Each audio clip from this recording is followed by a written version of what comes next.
Tengo una pregunta para hacerles, y creo que es un tema que me gustaría conversarlo en un ratito cuando venga Jorge Alemán, Diego Stulbach y con Julio y demás, pero traslado a ustedes, ¿no? 11 de diciembre, lo que yo creo, no tengo la bola de cristal, pero creo que Milei está pronosticando que se va a subir a un Caterpillar, se va a subir a un lugar y va a avanzar hasta donde pueda. ¿Quién es el líder o la líder de la oposición?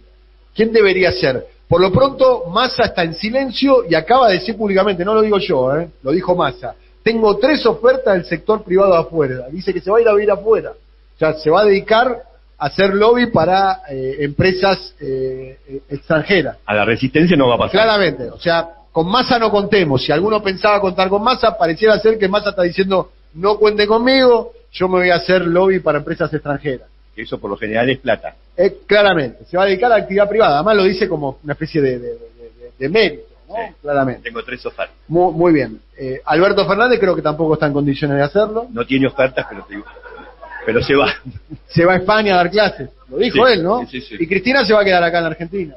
Sí. Claramente porque no puede salir del país por su impedimento judicial. Y siempre se quedó igual. ¿Quién debería ser el jefa de la oposición?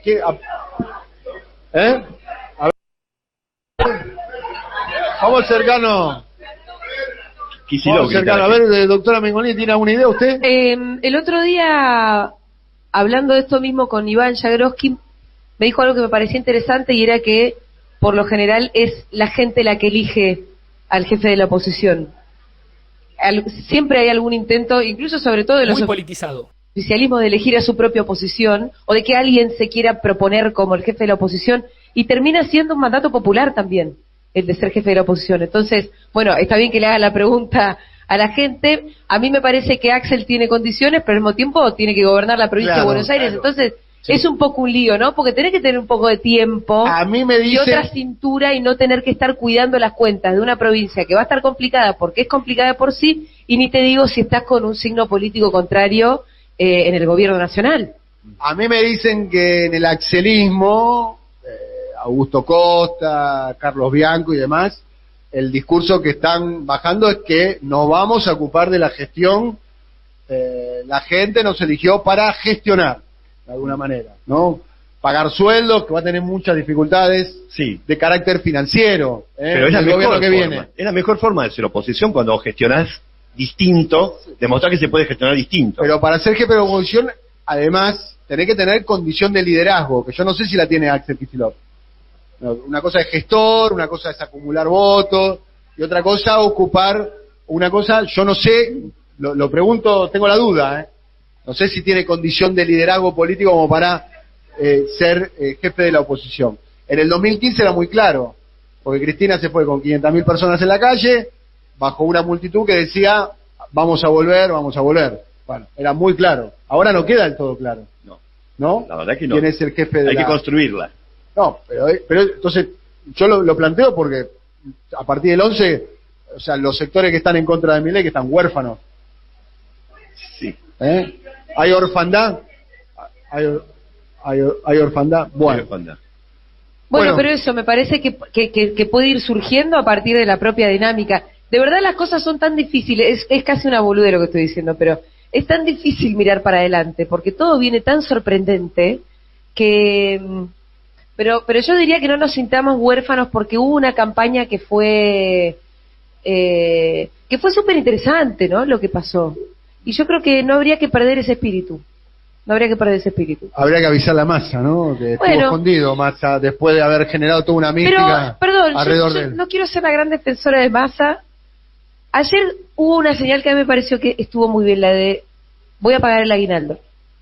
Tal vez fue último gesto antes de irse. Sí. De hecho, la noche del balotaje sabemos que hasta él mismo hizo correr el rumor, che, me voy. Bueno, en una derrota que habrá sido muy fatal para él. Claro. Pero después al final no se fue. La transición viene más o menos ordenada. Ellos no están ordenados, digo. El mileísmo no está ordenado, pero la transición, a pesar de lo que podríamos haber pensado, sí lo está. Por una voluntad del propio gobierno que viene, incluso Cristina, vienen tratando de hacer las cosas bien. Y el último gesto de decir, nosotros vamos a pagar en aguinaldo, no me parece poca cosa. Me parece que es la última marca que elige dejar y no está mal. Sí. Voy a problematizar un poco tu razonamiento. La vara muy baja. Bueno, sí. La vara muy baja, ¿no? Si estamos festejando que podemos pagar el aguinaldo, el medio aguinaldo, para hacerme, es la vara un poco baja, pero entiendo el razonamiento. Pero estamos ante un presidente electo que viene diciendo, jódanse. Sí. Lo dice casi con un regocijo, sí. Se le nota, ¿no? Como que se regodea. Hay una especie de regocijo cuando dice, no se puede, no hay plata. Bueno, ni siquiera hay un pesar en el tono. Carlos Rodríguez diciendo, van a tener que sufrir, que sufran. Claro. Alemán, Jorge, podés agarrar el micrófono. A Julita ya la presentamos. A ver, primera pregunta genérica, de lo general a lo particular. Y arranco con vos, Jorge. Muchas gracias por venir. Podés agarrar el micrófono, por favor. Gracias.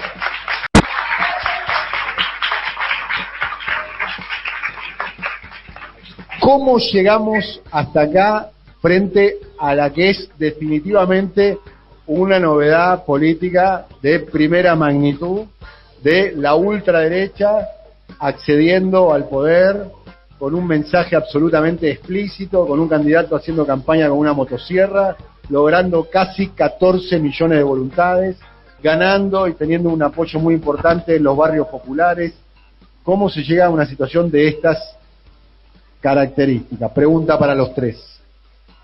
¿Empiezo yo? Sí. Bueno, si ustedes me permiten, yo vivo entre España y Argentina. Por supuesto que me siento de este lugar. En España es otra cosa. Y hace años que trato de pensar el fenómeno de la ultraderecha en sus distintas modalidades, según los países, según cómo se conforma ese fenómeno en las tradiciones históricas que lo anteceden. Coincido con Tonietti que es algo nuevo. Cuando me acerqué a la primera marcha negacionista en España, donde todavía no había vacunas, donde me acerqué con el tapabocas, vi a miles de personas en la Gran Vía. Yo iba a buscar un libro que estaba cerca, y esas personas, por primera vez asistí a un fenómeno que después iba a tener forma política. Esas personas, por supuesto que negaban la existencia del coronavirus, las vacunas las entendían como un negocio, y era como un mundo invertido. Para ellos, la política del cuidado por parte del Estado era una imposición, era un autoritarismo. Y empezaba el fenómeno de la libertad combinado con una estructura delirante. Es decir, todo era un negocio, las vacunas eran un negocio, los muertos, que eran miles, porque en España se superó la cifra de 150.000 muertos, eran un negocio, y por lo tanto empezaba a tomar forma una relación entre política y paranoia que no se había visto nunca. Nunca había habido un anudamiento semejante entre, yo respeto mucho la locura como experiencia humana, estoy hablando de otra cosa, estoy hablando de un fenómeno colectivo que combinó a lo político con la locura. Todas esas personas que estaban hablando allí, inmediatamente no solo negaban la cuarentena, las vacunas, sino que empecé a escuchar que odiaban al feminismo, al LGTBI, y luego también negaban los muertos de la dictadura franquista. Por lo tanto, rápidamente conversé con todos los amigos y dije, todo esto va al bolsillo de la derecha. Todo esto implica que la derecha clásica va a entrar en un proceso muy acelerado de transformación y va a volverse ultraderecha, dado de que ninguno de los que estaban en esa plaza, y que eran miles, estaba dispuesto a reconocer ningún tipo de orden constitucional ni democrático. Era la manifestación más clara de que el poder iba a rechazar el control democrático del poder. Y contaba por primera vez con una población heterogénea, en muchos casos de procedencia popular. Surgía un anti-izquierdismo, en el caso de España, como ha surgido en Argentina un antiperonismo popular, o si no queremos ser tan violentos, un antiperonismo poblacional, que no se había visto nunca. Eso fue hace años atrás, pero fue el germen de un proyecto que fue tomando forma. Por ejemplo, aquí 300 intelectuales firmaron un manifiesto contra la infectadura y utilizaron la palabra infectadura en un neologismo para juntar dictadura, esto cuando todavía no habían llegado las vacunas.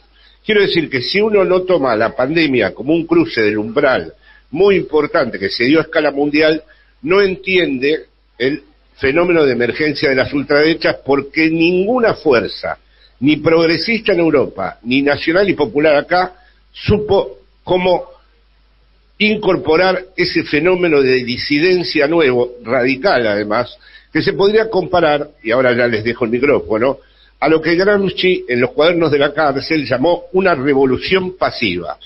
No es un término que desarrolla de una manera desplegada Gramsci, pero por revolución pasiva entiende un momento de radicalización a la inversa. En vez de ser un momento revolucionario y transformador, se toma la energía revolucionaria, se toma todo lo que puede ser antiestado, antisistema, para un proyecto fascista.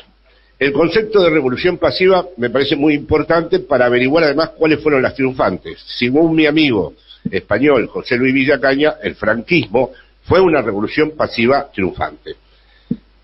Aquí hubo una revolución pasiva, es una revolución pasiva lo que está ocurriendo, y eso es lo nuevo, en el sentido de que energías populares, energías que hubieran sido originariamente transformadoras, se han inscrito en un campo absolutamente restaurador y reaccionario. Sin el fenómeno de la pandemia y el momento en que va surgiendo el negacionismo, que ahora, como ustedes saben muy bien, ya alcanza todo, porque es el negacionismo de la dictadura, el negacionismo de la memoria, la verdad y la justicia, etcétera, etcétera, no se podría haber dado este fenómeno. El otro fenómeno que rápidamente destaco es un proceso mundial que no pueden ya las fuerzas políticas intervenir, que es el proceso de concentración de la riqueza y aumento de la desigualdad. La impotencia que ha asumido al mundo occidental, porque es el mundo occidental donde se da esto, sea en su vertiente latinoamericana, sea en la otra vertiente europea, en donde las fuerzas que tendrían que defender intereses de clase o intereses populares ya no tienen recursos para modificar de verdad la raíz del problema estructural que lleva a la concentración del capital y al aumento de la desigualdad. Con lo cual empieza a haber un fenómeno de impotencia generalizada en aquellos discursos que dicen que van a transformar las cosas y luego se encuentran con su impotencia.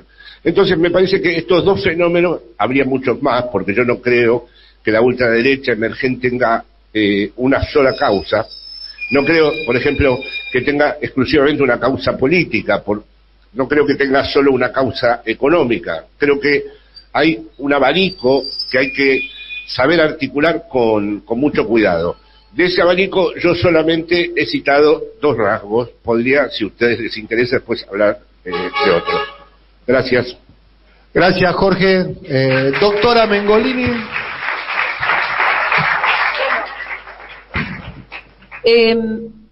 Creo que tal vez también sea un poco demasiado pronto para tener el diagnóstico perfecto, porque esto acaba de pasar y nos acaban de pegar una trompada.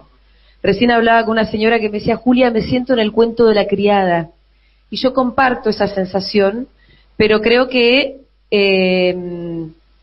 vamos a tener que ser muy inteligentes, porque vamos a tener que salir del cuento de la criada. Creo que obviamente para salir el diagnóstico es importante, y me parece fundamental lo que acaba de decir Jorge, porque tenemos que entender que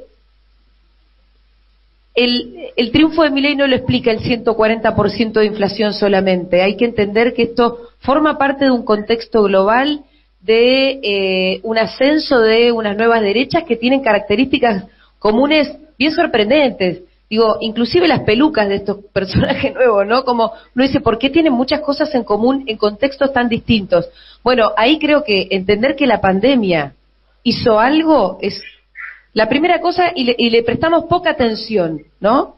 Y además también introducir que la pandemia le hizo algo a la cabeza de la gente y sobre todo a la juventud, porque si bien el voto a Milei fue bastante transversal, sabemos que fue el voto joven el que terminó masivamente por otorgarle el triunfo. Entonces, ¿qué le pasó a los pibes en pandemia? Es algo que vamos a tener que ir entendiendo.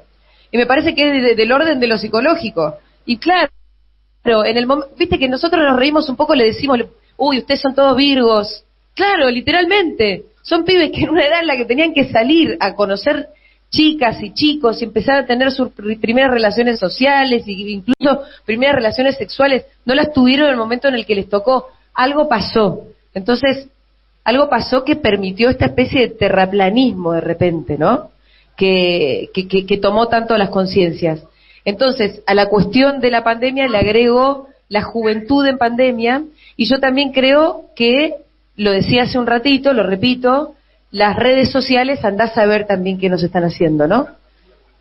Además, si querés, Jorge, interrumpime todo lo que quieras con un micrófono, ¿eh? Tenés el micrófono, ahí está. Jorge, por favor. Sí, la pandemia más volcó a todo el mundo a las redes. En relación a lo que dice Julia, es muy importante esto. La pandemia aumentó a una escala enorme el consumo de las redes.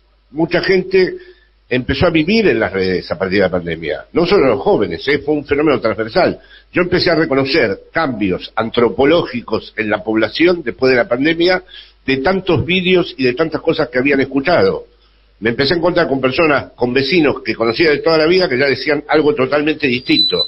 Y era a raíz de que la pandemia fue, no como esperaban algunos teóricos al principio, la gran posibilidad de un nuevo mundo social, porque aparecía el Estado y porque aparecía la solidaridad, sino la captura definitiva de las subjetividades por el mundo de las redes. Bueno, es que a mí me parece que las redes, y de vuelta quiero insistir en que todo el tiempo siento que estamos apresurados en el diagnóstico, pero bueno, vamos tirando ideas, en algún momento irán teniendo mejores contornos, ¿no? Las redes no solamente que de verdad nos aíslan más, contrario a lo que ellas mismas proponen desde su nombre, ¿no? Redes. Bueno, yo creo que no tienen mucho redes, que terminan siendo, nos meten un poco más para adentro, pero que también moldean una subjetividad propia que es falsa. Quiero decir, cada uno en su perfil de Facebook, de Instagram, termina mostrando tal vez a esa persona que quisiera ser. Yo me doy cuenta mucho también, ¿sabes por qué? Por los avatars, ¿no? Los filtros, donde vos terminás constituyendo un yo que termina teniendo muy poco que ver con la realidad de lo que vos sos, terminás viendo poco que ver con la realidad de lo que los otros sos, y creo que esto nos termina distanciando entre nosotros y de la realidad. Entonces ahí evidentemente empieza a entrar esta especie de terraplanismo. Con la distancia de la realidad no puede ser algo bueno. Perdón, Julia, hay algo importante en lo que estás señalando, ¿no? Que es el derecho a matar que te da la red. Es decir, bien, en el insulto hay a veces la conclusión definitiva, la cancelación definitiva de una relación con el otro. Y las redes habilitan la posibilidad de insultarte, vos en todo caso lo bloqueás, yo ya me harté de bloquear y tengo miles de insultos diarios. Entonces, claro, la red habilita un nuevo tipo de violencia que no se estilaba en el mundo en donde uno tenía que hablar así. En la red, la multiplicación de ofensas, de insultos y de violencia, el goce de insultar al otro, aún sabiendo que el otro te va a bloquear o va a hacer algo, es la deshumanización también, ha crecido de una manera extraordinaria. En una red uno puede, en el mismo día, insultar de manera muy maligna a varias personas a la vez. Bueno, me parece que aparte de eso es la deshumanización. Poder odiar e insultar a otra persona deshumaniza. Incluso, hasta mirá lo que te digo, esa herramienta que nosotros los odiados tenemos de bloquear, también deshumaniza. Porque uno está haciendo como, pum, vos no existís. De repente apago a alguien, le bajo la palanca como si no existiera. Y bueno, entonces es toda una red de deshumanización que termina en el odio que le apuntó la cabeza a Cristina. Y para completar, no lo quiero hacer mucho más largo, creo que estamos en este contexto global de redes sociales, de pandemia, y en nuestro contexto particular, bueno, un gobierno que no hace falta que yo a los oyentes de este programa les diga que nos dejó mucho que desear, porque, quiero decir, por ejemplo, en España, para tomar el caso que vos contabas, hay una derecha nueva, una derecha negacionista, una derecha que de repente surgió también, y las marchas, todo muy parecido. Ahora, se la frenó. Y bueno, con un presidente como Pedro Sánchez, con una economía ordenada, es más fácil frenar a la derecha. Ahora, ese mismo ímpetu y esa inercia, y a nosotros nos arrasó, porque con 140% de inflación y un presidente que no existe, es más difícil frenar a la derecha.